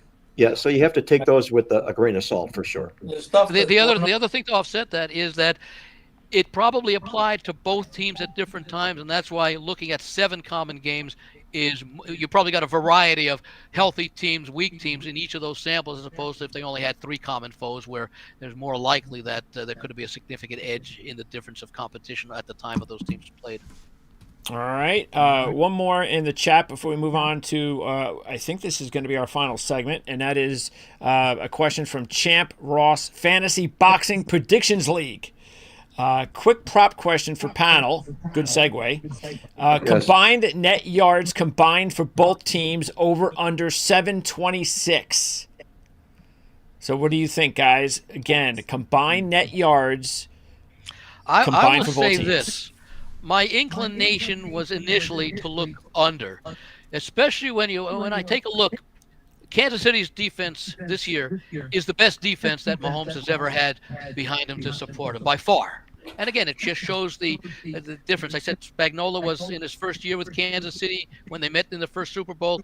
He didn't have all his players there. He now has mostly all of his players that he's been able to acquire or that management has been able to acquire for him. At the same time, this is Kansas City's weakest offense that Mahomes has played behind.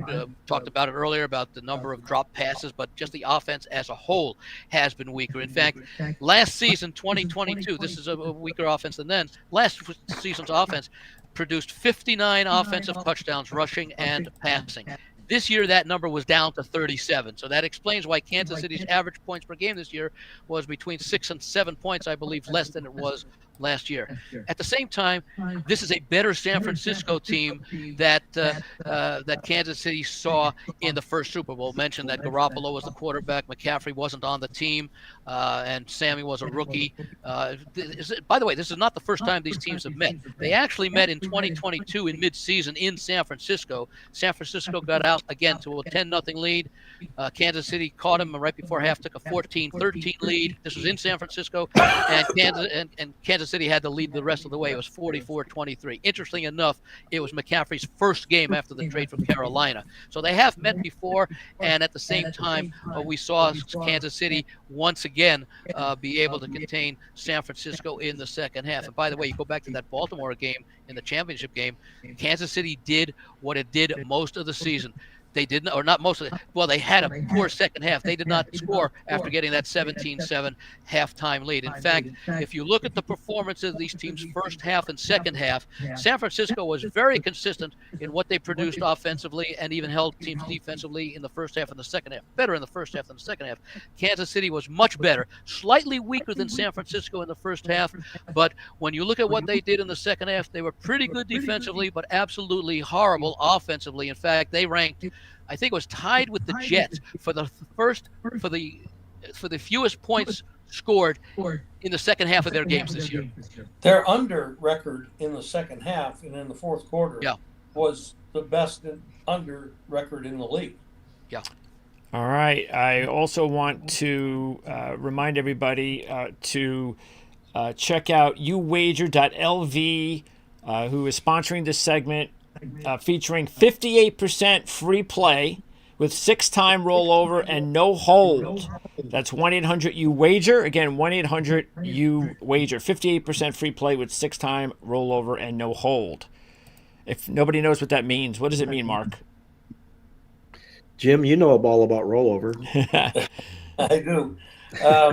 Well, you post up. Everybody does it differently, but if you have to win $600 to start collecting, that means you got to, let's say you make $100 deposit, but you got to build it up to 600. You got to build it 6 times, right? Yeah, 6 times. Some places are 10 times. I remember one place was 12 times. So it's pretty hard to roll over to get to 12 times to ever start getting your money. So the lower the rollover, the more honest the whole proposition and promotion is. All right, so let's talk props, and as we talk props, this is going to take a whole segment because I have a million of them. I have to ask you, Andy, to kick things off, because you've done more than enough homework on this one. Give me your best prop advice. Okay, well, we talked about the newsletter, and actually the most important part of the newsletter may very well be the final page of text where I put 5 key points to consider when playing props. Not necessarily in any order because they're all important. Number 1, when looking to play props, look for sports books that offer a 20-cent difference in the line as opposed to a 30% for competitively priced props. In other words, a minus 110 each way is a 20-cent line.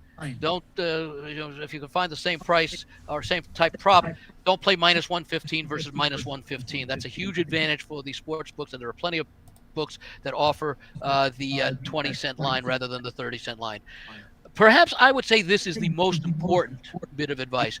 Be sure to read the fine print attached to a prop, because there are many conditions, such as, does a player have to play for action? If there's no touchdown, is that a refund, or is it the under in that specific prop a winner? And check around for the various different types of props. Receiving yards, rushing yards for specific players will vary depending upon the amount of action that certain sports books get. So it's important to look around and shop around for the best props.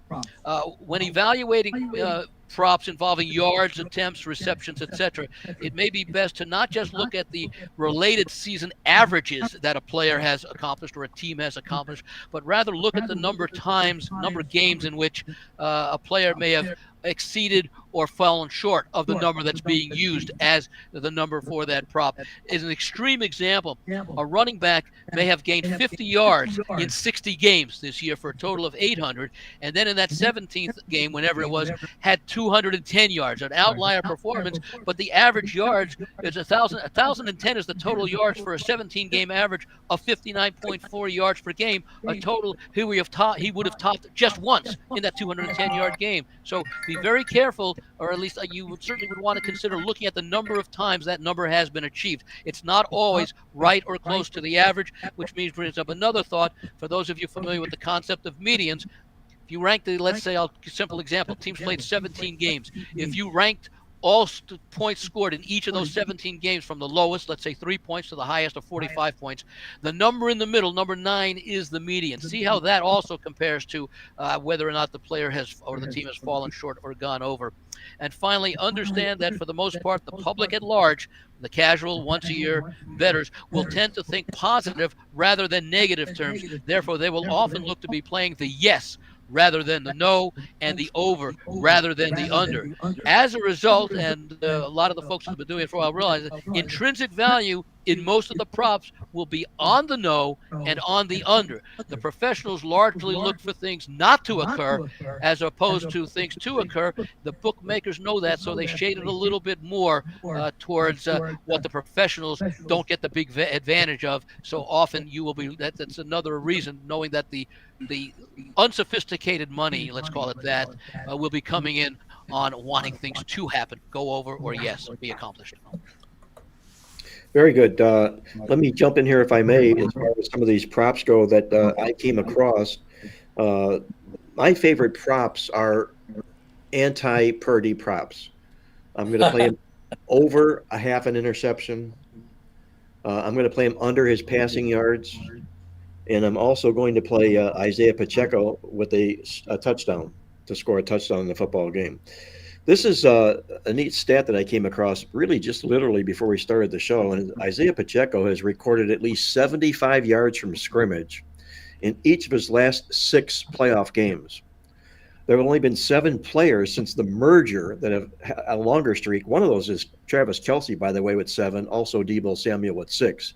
But nice support for Isaiah Pacheco. I think personally, if I'm Andy Reid, their game plan is to keep control of the football, utilize Pacheco, and put the heat on Brock Purdy in this football game. So I'm anti-Purdy from interceptions, anti-Purdy for yards, and on Pacheco. Also, one little quick note here, guys, in passing here, something I come across. Will there be a touchdown run of 3.5 or less yards? The answer is overwhelmingly yes in situations like that. So, while it goes against the yes bet, there are oftentimes really rather quite small scores in the football games. And in closing, before I turn it over to Jim and Greg, if I may, in our Super Bowl newsletter, we had pointed out a couple of unique stats that we saw in props, and these were from our friends over at VSiN. And they were pretty neat. Will there be a punt return for a touchdown? It hasn't. It's been 22 years. It's been 0 times. Will the longest field goal be over 54.5 yards? 22 times, 22 occurrence years, 0 times. Will a player with 200 plus receiving yards in a football game last 22 years? 0 times. And I mentioned to you before about the shortest touchdown of under three and a half yards. The answer to that is last 22 times, 21 times it's happened. So those are some little tidbits of mine that I found most interesting when it comes to props. And I'm going to tip my hat also to my good friend Jay Cornegay over at the Superbook. Jay is sort of the originator, the godfather, if you will, when it comes to Super Bowl props. He originally did this on a whim, and it ended up being magnificently popular. People bet more money on props than they do the Super Bowl games these days. And he did it largely because it allowed the books to be able to take more handle on the football game itself. And he put over 500 props with the Superbook. Check out online, superbook.com, and check out all the props that Jay Cornegay put up. That's my little plug for Jay Cornegay and the Superbook, a sports book that I absolutely love. Well, Jay has always done a great job over there, and remarkable how he comes up with all this stuff. I'm going to go through this pretty quickly because there's quite a few of them. The first, I bet a teaser in the game. Chiefs. I took the 2.5, went the 8.5, and under 54. I feel pretty good about that. Matter of fact, the only thing that a little question about it, the game gets out of hand, the 54 may not stand up, but it's still at 47.5 for the most part. So I think I got a pretty good edge there. Purdy, I think I like over rushing yards. Now, I didn't mention any numbers here because they're moving around a lot. So I don't want to put out a number that's not available. Just shop everywhere you can for the best prices. I saw 13 to 13.5 in the last 24 hours. Well, I just look what I betted at 11.5. Yeah. So, McCaffrey over 35.5 rushing yards. Pacheco, Mark, you mentioned him, over rushing yards. Pacheco over rushing attempts. Kelsey over 6.5 receptions. Butker over 1.5 field goals. I do not feel that Andy is going to be going on fourth down very much. He's just not that kind of coach. And I think he's going to get the points and try to hold on and play the conservative game at the end of the game. Both teams combined over 3.5 field goals by both teams. That's my list. Your laundry list, huh? It's I've got a few interesting ones to sort of testament to the creativity of some books. These are from the Circa, and if I were going to label this prop, I would call it the Lamar Jackson prop. The prop is, will any player complete a pass to himself? Of course, we saw that in that game, in the championship game. Actually, in that one, I'm not going to suggest playing it because the price, if you play it 75 to 1 on the yes, you can also lay minus 275 on the no. The second such prop I would call the Zay Flowers prop. Will a player fumble the ball outside, over the end zone, over the goal line, into the end zone, and out of the end zone for a touchback? That's what that one should have been labeled. And now, what fun would chat about the Super Bowl be without a conspiracy theory that would help the Kansas City bettors, but would seem to help the Kansas City bettors, but might actually help the San Francisco bettors. And that is, the line right now is 2. If you're Kansas City, you'd love to get the +3. So here's my thoughts. On her way home from Japan, on Saturday night after her concert, Taylor Swift, you start a rumor Sunday morning that on the flight home, Taylor Swift called Travis Kelce to break up with him. All of a sudden, everyone will rush to bet San Francisco, and the Kansas City bettors will be saying, we're going to get the +3 we had hoped for. Because of a distraught Travis Kelce. Yes, I got it. Not going to happen. Not going to happen, but there have been all sorts of conspiracy theories thrown out about this for the NFL. I thought I'd add one that has even less chance of occurring. We appreciate it, Andy. That was a good one. Although the number 13 has come up quite a bit. I've made a number of props, and it's interesting to shop around.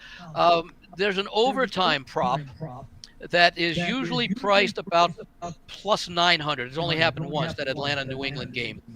A lot of people expect Travis Kelce to catch a touchdown at some point. And it's a pretty low number on Travis Kelce. If you are someone who wants to play, not the Travis Kelce prop necessarily, but the overtime prop, you can actually get better than 9-1 overall on the overtime prop, or at least 9-1 or better, because there's one prop that's actually a dual prop. Travis Kelce scores a touchdown, doesn't have to be a catch, scores a touchdown, and 49ers win the game. And there's a similarly worded prop. Travis Kelce catches a touchdown pass, and the Chiefs win the game. One, I think, is like 22-1. The other one is like 20-1. So effectively, you're getting 20-1. So you're effectively getting like 10.5-1 on the two props. So because you'd have to bet twice as much on Travis Kelce just to catch a touchdown pass. So those are some of the props. I saw a parlay that might be interesting. I'll let you guys discuss it. It's McCaffrey anytime TD, parlayed with Kelce anytime TD, and Mahomes anytime TD. And if you want to get real creative, add a third one. I know what that pays. That pays like 130-1. So who was the last? What was the last one? That was Mahomes, Kelce, and McCaffrey. But you could add Purdy in there. Oh, okay. TD. Now you have a four-way parlay. I don't know what it pays because I didn't bet it. Yeah. But it's all possible. I mean, what can go on here? It's a fun bet. And God, if you have three of them going into the fourth quarter, you're going to be pretty excited because that thing's going to be paying over 201. Yeah, the other thing is when you look at the number of players to catch, to have a reception, number of Chiefs, for example, for rushing yards, that's usually around 4.5 or 5.5. You want to take a look at the number of games in which the team actually had 4 different players or 5 different players have a rushing attempt, or 7 or 8 different players, because that's another thing you want to keep an eye on, because we often expect a lot of trick plays that would say like over 2.5 players to have a pass attempt. That very rarely happens. Now, if you had betted in the NFC Championship game last year between Philadelphia and San Francisco, you would have had it because of the injury to that occurred during the game to Purdy and the other San Francisco quarterbacks. But it rarely happens unless they have someone who comes in for a series or two to replace an temporarily injured starter. One other thing, guys, I heard it's becoming a popular prop. If for no other reason, its name is funky, and it's worked here a little bit of late. It's called the octopus. Yeah. Where one player will score 8 points on a possession, where he scores the touchdown and he converts the 2 points. And that was the case for Jalen Hurts last year. Whether or not somebody will complete an octopus, I have no clue, no idea. I just thought it was kind of neat. I'd throw that out there to see whether or not it's being offered by your guy or not. I haven't seen a price. Andy, did you see a price? I'll try and find it right now, but I know that I've seen the prop at about 4 or 5 different properties. It's a difficult thing because number one, you have to decide to go for 2 after scoring the touchdown. Number 2, it has to be the same. You have to complete it. And you have to complete it to the same person who scored the touchdown. So I know that there are pretty long odds. With Hurts, you got the advantage. You got the tush push. That's true. Unfortunately, you can't do it this year, but that is something to keep in mind for the future, because I'm sure that this will be a popular prop because it does contain. I'm going to try and find out what it is. What's your top? What would be your top money line play of all wagers in the Super Bowl? I do the tandem prop, which I've talked about a lot over the years. A tandem prop is basically 2 props, and it's a way that I approach a lot of the props, and it means has no connection at all to who I think is going to win. It's a prop that just has 2 separate parts, like the first pass by each quarterback, complete or incomplete. The complete, which again is the popular part of the prop, is usually priced around -240, -250. The incomplete is usually priced around +190 to +200, and I've generally played each of those props because you only need one of them to come in and you're going to show a profit. You lose 2 units if both quarterback's first pass is complete. You win close to 4 units if both of them are complete, and you win about 1 unit if you go 1-1. Now, it was very successful for a long period of time in the 20 teens. It had not hit, I think, for 2 or 3 years last year because both were complete. Last year it went 1-1, so I think I was plus 190 on one end of the prop and plus 210 on the other end of the prop. So effectively, I won like either 90 or 110. Depending on, I forget which one it came in. So I look at it. This one hasn't been. This is an example of the type of thing you look for. Will the first punt by the Kansas City punter be will the Kansas City punter punt a touchback?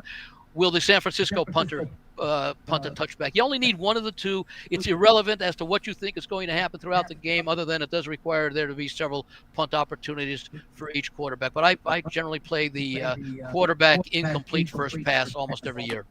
Or you could just bet $1 million on the coin flip. There you go. Get it over with. By the way, that goes into another thing that I'm surprised Jay has not taken advantage of it. Most places give you heads and tails, and it's minus 102, minus 103 each way. There was a time when I think it was the Westgate for a year or two actually made it a true minus 100 each way, and that way they could advertise to the world, come and play at our sportsbook. We have VIG-free props. As long as you have two of them, the plural applies. I won't say it's deceptive or something misleading or anything. It's a true statement, but it's not quite what you would hope it would be, but it certainly lives up to the billing of what it actually is. What about money lines in general? Do you guys have any, not props necessarily, but any other wagers? Like, for instance, if I'm looking for a money line play, I'm probably going to throw a few bucks on Kansas City winning anywhere between 8 and 14 points or more, because I can get 3-1, between 3-1 and plus 650 to 1, if the game is decided before the fourth quarter, pretty much, of a 14 or more game. Which I think, again, if Brock Purdy has a bad game, if he throws a few interceptions, things of that nature, then I think Kansas City does have a good chance of winning the game by more than 14 points.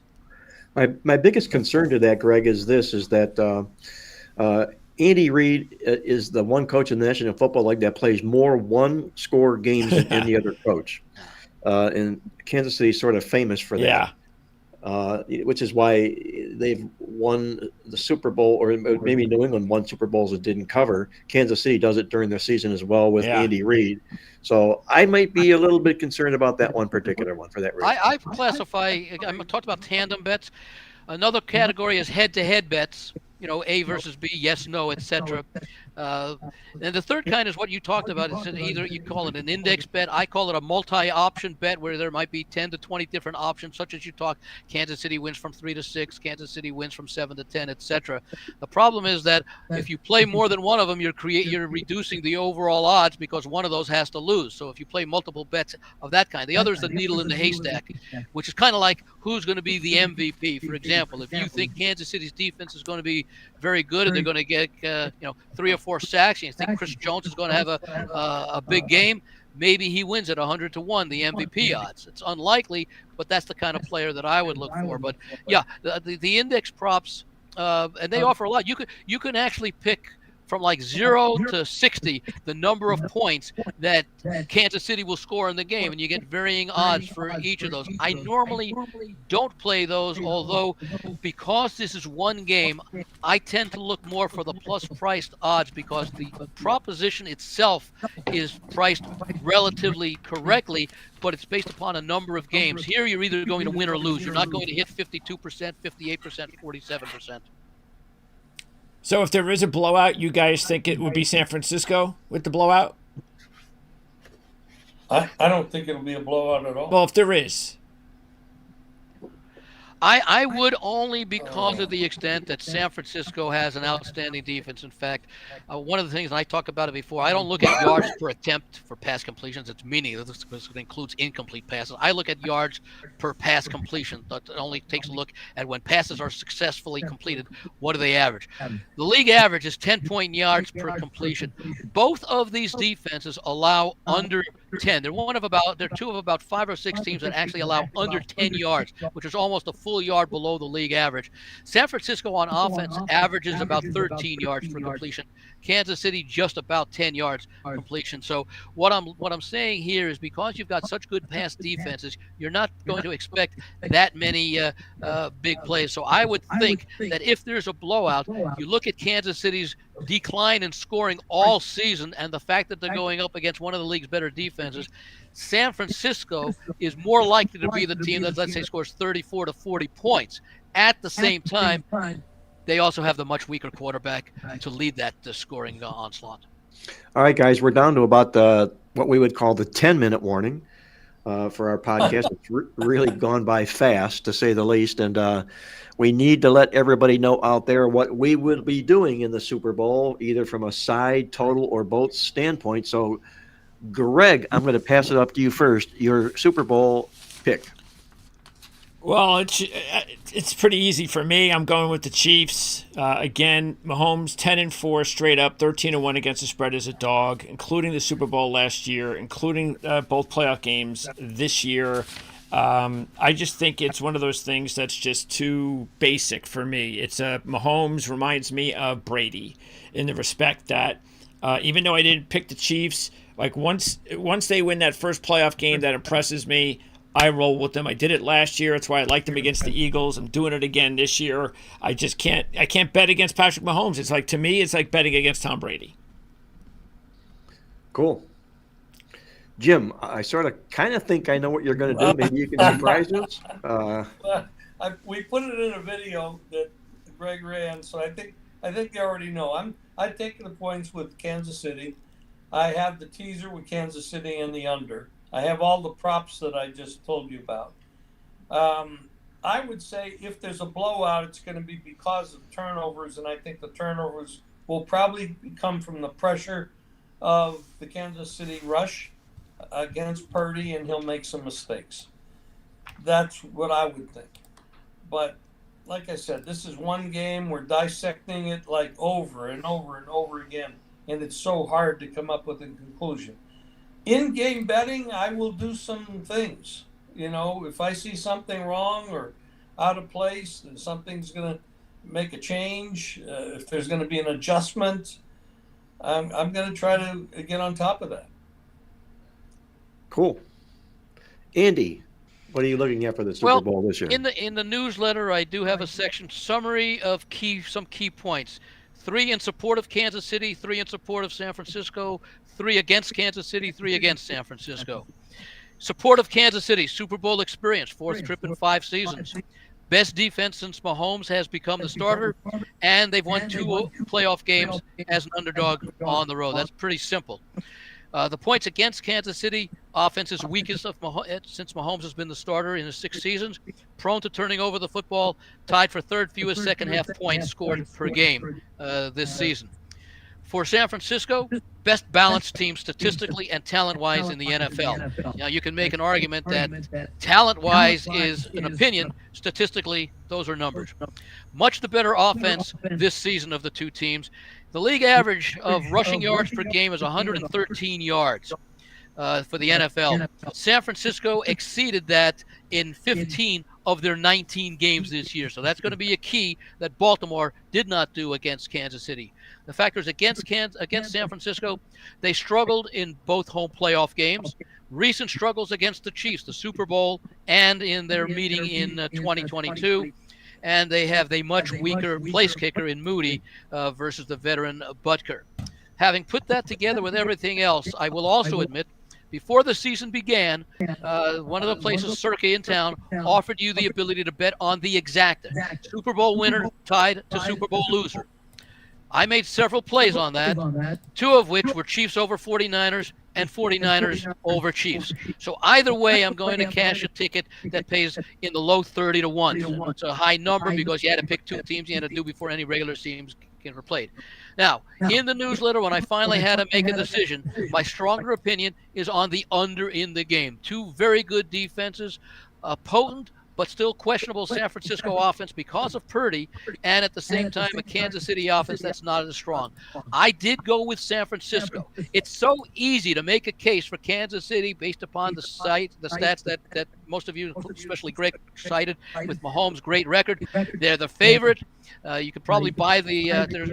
I've seen 1, 2.5 this week. It was at the Westgate since Sunday. Every place else is 2. It may come in, so you might be able to buy up to 3 somewhere.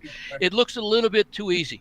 Usually, when it looks too easy, it isn't. But there are times also when it looks too easy, and it really is. I don't know that it'll be easy in the sense that it'll be a blowout win, but the side that looks easy turns out to be the side. If I listen to a lot of the people, it's probably about 65, 70% for picking the Chiefs. I just think this San Francisco 49er team has been an outstanding team when fully healthy. They're about as healthy as they've been basically all year. There's a defensive injury on Kansas City to one of their defensive linemen who I think it was an ACL or MCL. He broke in the Baltimore game that could have an impact on the pressure on Purdy. I've made the final score 23-16 San Francisco. Andy, San Francisco under the play in the football game. Jim Feist, Kansas City. Greg DePalma, Kansas City. I'm going to cap it off also with the Kansas City Chiefs. And I'm going to maybe put a little whipped cream on the cake here. I had shared a little bit earlier on with you guys about in our database how teams perform in the Super Bowl when they come in off of a straight-up underdog win in a championship game, 19-7-1 to the spread. When opponents come in off of a win no cover, 2-8-1 to the spread. The combination of the two, when they collide like they're doing on this Super Bowl game this week, 5-0-1 to the team coming in off of the straight-up underdog win. That's Kansas City in this particular role. All the experience, the coaching, and everything else, they check too many boxes for me to ignore. I'd put a gun to my head if I watched Kansas City win the football game and didn't pronounce them. And by the way, they also come in with the weaker record, which, as we've seen, also is extremely strong. On top of all that. One quick note here, guys, before we sign off, our good friends at uwager.lv. All the props we talked about are available at uwager.lv. Log on, call 1-800-UWAGER. You can check out the size, the totals, the props, everything. It's a handicapping paradise at uwager.lv. I want to thank our co-host Greg DePalma from Prime Sports Network. Also, Andy Iskoe from TheLogicalApproach.com and our good buddy Jim Feist, the legend in Las Vegas, for all their great help on the show this week. And most of all, I want to thank you for joining us for the show. Be sure to hit that like button and subscribe. Until next time, this is Marc Lawrence, reminding you to always to remember to bet with your head, not over it, and good luck as always.